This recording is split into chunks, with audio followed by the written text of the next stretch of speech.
lupakan untuk kita lakukan, kita akan laksanakan kembali. Dan ini dalam momen masih tahun baru, tentunya masih ada semangat baru, masih ada niat untuk membuat suatu perbedaan di dalam kehidupan kerohanian kita. Nah, hal praktis yang kedua adalah sebetulnya saya menyiapkan beberapa hal di sini untuk share screen ya. Jadi yang kedua adalah terlihat di sini membina hubungan. Saudara sekalian, apa maksudnya dengan membina hubungan? Membina hubungan di sini adalah memulai dengan mengadakan doa syafaat kepada orang-orang yang belum kita jangkau.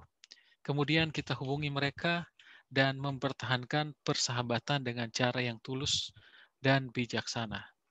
Saudara sekalian, bagi sebagian orang, hal ini tentunya tidak mudah untuk dilakukan. Ada orang yang mungkin kepribadiannya tidak terlalu terbuka untuk menyampaikan firman Tuhan secara langsung kepada orang-orang lain. Tetapi dapat kita rubah dengan sebetulnya membuat sebuah kebiasaan yang baik untuk menunjukkan bahwa kita berbeda. Jadi saya tadi sudah menyaksikan mengenai bagaimana boleh saya sebut sebagai mujizat bagi anak kami pada saat dia mau menghadapi ujian. Dan sebetulnya kalaupun memang ujian itu tidak diadakan pada hari Minggu, otomatis persiapan dia latihan, kemudian uang yang kami sudah bayarkan, itu akan hangus. Karena itu hanya istilahnya do or die gitu. Jadi kalau tidak ikut ya tidak lulus dan harus menunggu lagi sampai kesempatan berikut. Yang mana itu mungkin tahun mendatang, tahun ini ya. Tetapi waktu itu saya minta tolong ke Aldi untuk membuatkan surat, dan di surat itu surat yang standar yang pendeta Glenn tanda tangan bahwa kita ini adalah orang-orang Advent yang tidak beraktivitas pada hari Sabat. Jadi surat itu saya kirim ke pengurus tempat di mana anak kami berlatih, kemudian dari pengurus itu membuatkan satu surat lagi untuk dikirimkan ke pengurus cabang yang ada di Bekasi. Pengurus cabang kemudian mengirimkan lagi itu ke pengurus provinsi yang mengadakan ujian. Jadi pada saat kami seminggu sebelum ujian, kami dapat kabar, wah puji Tuhan karena COVID, sehingga tidak boleh yang ribuan itu diuji pada hari yang sama. Jadi harus dipisahkan. Nah, bagian dari Neville sebetulnya di hari Sabat, tetapi karena ada surat kemudian disampaikan secara tertulis, mereka memutuskan untuk pindah ke hari Minggu. Saudara sekalian, bagi atlet yang masih belia seperti ini, kalau kita sudah stuck di satu hal dan kita menyerah, ini akan terjadi seterusnya.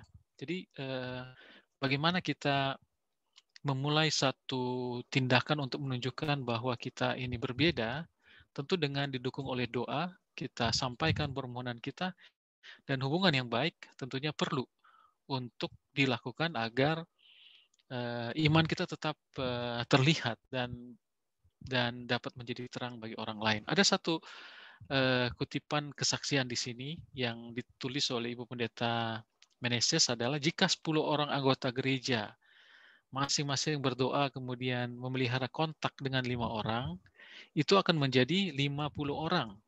Dan di akhir 40 hari, Anda akan mengundang orang-orang yang Anda doakan ke acara khusus hari Sabat. Beberapa tahun yang lalu saya pikir kita sudah sering mengadakan Sabat tamu, di mana kita mendoakan, mengundang orang-orang untuk datang dan bersahabat bersama-sama dengan kita. Dan ini adalah salah satu hal yang dapat dilakukan kembali pada saat kita akan mencoba untuk keluar kembali untuk menjangkau orang-orang.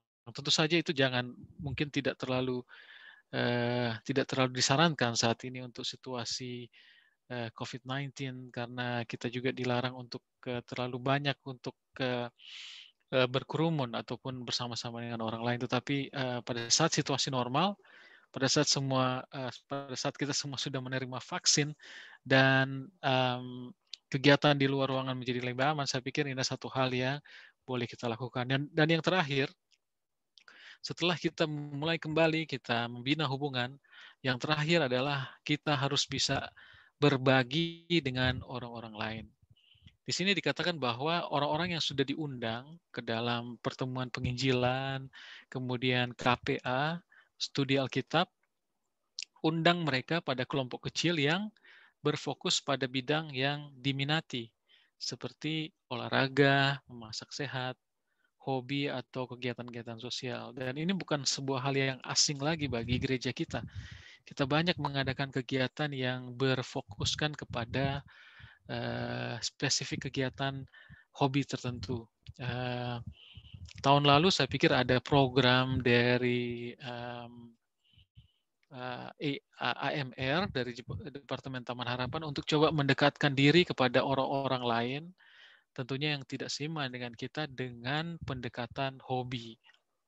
Dan ini telah dibuktikan oleh penulis di gereja Advent di Decatur, Alabama, bahwa di sini saya bacakan, saat ini diadakan, maka para anggotanya mengalami kebangunan rohani dan hubungan yang lebih dalam dengan Yesus. Roh Kudus bekerja di hati para tamu diundang, dan pada akhir sesi ini ada 10 orang yang menyerahkan diri mereka untuk dibaptiskan. Jadi suatu hal yang sangat positif bagi kehidupan anggota gereja yang ada di Alabama di Amerika Serikat, seperti yang sudah diceritakan oleh Ibu Pendeta Elida Meneses. Mereka memulai kembali, mereka membina hubungan, dan akhirnya mereka berbagi dengan orang-orang lain untuk membawa jiwa-jiwa yang baru datang ke gereja. Nah, terakhir, apa yang dapat dilakukan oleh gereja kita? Nah, ada satu tulisan yang dituliskan oleh Nyonya White di dalam Testimonies for the Church, volume 6, halaman 433. Ada pekerjaan yang harus kamu lakukan.